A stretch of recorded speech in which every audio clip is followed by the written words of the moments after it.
All right, guys, so this is video number 2 of our skyscrapers. I filled in my area with a few extra skyscrapers, so I have them all the way around.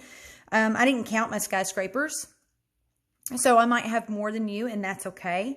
As long as you have about 10 skyscrapers, that's good, and you could do more. If you have this many skyscrapers, you don't have to put designs on all of them. Typically in the classroom, we put designs on maybe like 4 or 6 of them.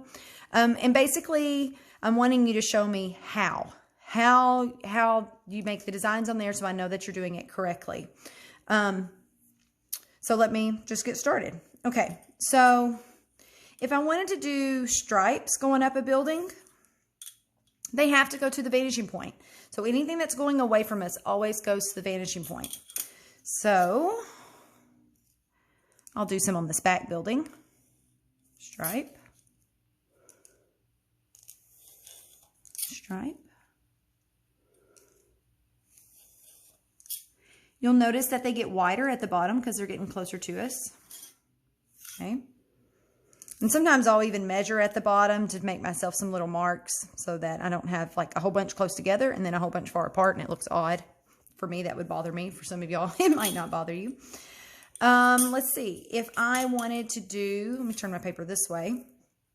If I wanted to do lines going across and down.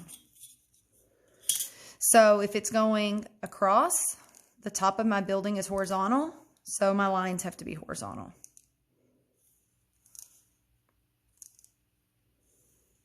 This is kind of like when we did sidewalk lines in the fact that they're going to get a little closer together as they get further away, but you just have to kind of eyeball that.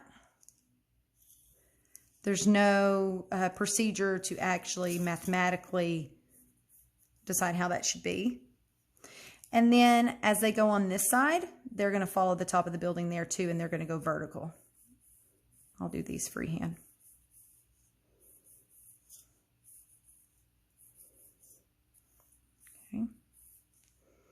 All right, so if you wanted windows, now you shouldn't have doors necessarily because we can't see the doors. The doors are down here.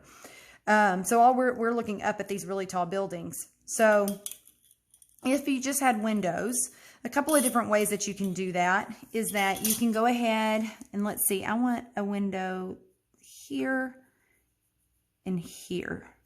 So I'm going to do the top. And then I'm going to go ahead and I'm going to draw those 2 lines down.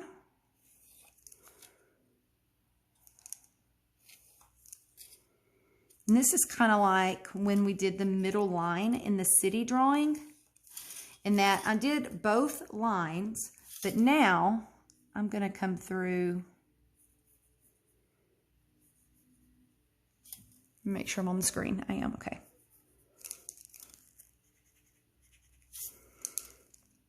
And I'm going to make my windows, and then I'm going to erase this middle part. That's going to be a lot faster and a lot easier to do than doing each window individually. They're going to get each window would get a little bit bigger as it gets further down. And the spacing would get a little further apart as well. And then I just come through.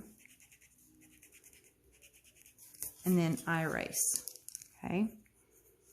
And so then I can start making windows. Any windows that would be on this side, the top would be vertical, just like it's gonna be parallel to the side. And then these 2 top and this here is what's gonna angle towards the vanishing point. And then the bottom would also go horizontal.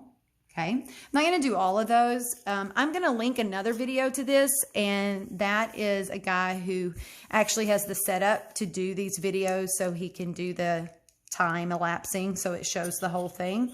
I am not that technology savvy just yet. Though I might have to get that way because I like having these videos. I think that would be good for kids who are absent from school. They can go back and watch the videos. So I think that would be really cool.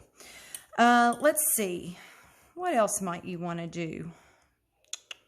You can combine the lines going down with lines going across to make squares. and then go, you know, checkerboard it if you wanted to fill them in. Of course, they're going to get larger as they get further down. I have a drawing at school that I usually show, and I made some openings. Let's see. Let me do one on this building. So I created, I didn't bring that drawing home. So I did some larger areas like this, and then I created some openings. All I did was draw a vertical line down, and then it's almost like we could go in there. I have kind of a weird drawing I did with my skyscrapers at school where I did these openings and then I did stairs coming out. So it looks like you could walk on these stairs where you're really high up and you could fall off. And there's hot air balloons floating away. It's very surrealist, meaning that it's dreamlike. I had a student once, Ian, he did a drawing like this as a final project, and he did all kinds of openings with, like, his windows had ledges on them and all kinds of crazy things like that that were really cool. And he even went into his buildings and did, like, I don't know if I can do it on here. He did neat little kind of cutouts into his building. Not necessarily something you would see normally, but it made it look really neat in terms of maybe like a futuristic building. Whoops, you know what? That looks strange because it was slanting, and it can't slant unless it's going to the vanishing point. I didn't really realize it was slanting when I drew it. There.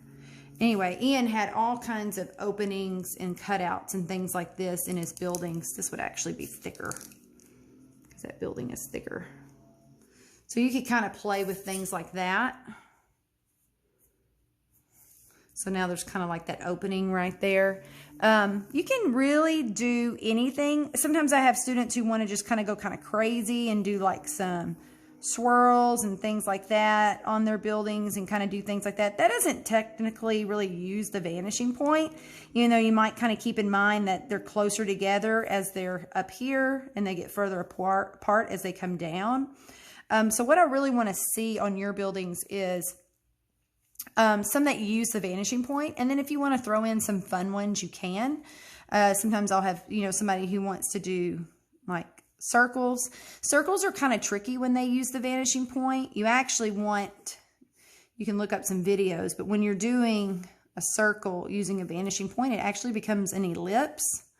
And you actually want to kind of draw a square and then try to have that help get your circle if you actually want it to look like it's going up, because an ellipse is like an oval.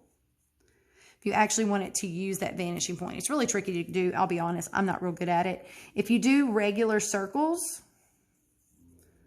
I always have students in the classroom who do this. You are going to create kind of an illusion that they are not going up to the vanishing point. It's going to be kind of like the little kid diagram that I did in the last video. The building looks like it's looking one way, but the circles are going to look like they're coming another. So I'd be really careful doing that. It's a lot of work just to put circles all over the building. So I would really stick with lines that are going to your vanishing point.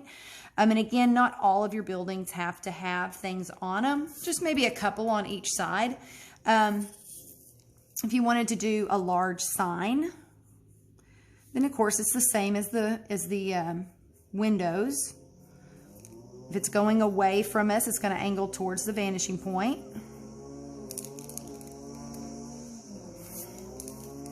Now, any kind of words that you have, they're going to go towards the vanishing point as well.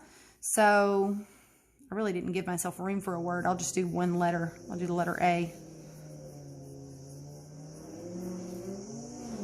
You know, and so you have to kind of be careful with that. And of course you can do signs anywhere and letters anywhere. But if I had a word, it's got to go up to the vanishing point.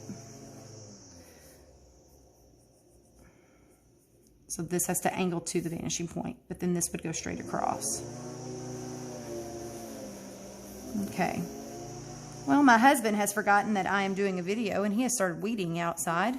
I don't know if you guys can hear that, but luckily our video's coming to an end. All right, so you don't have to do words. You can just do simple lines and simple windows. But try to decorate a few of your buildings before you turn it in, and I will put the full assignment written on Google Classroom so that you know exactly what is expected of you. All right, message me if you have any questions, guys, and I will work on this city and try to finish it out. Bye, guys.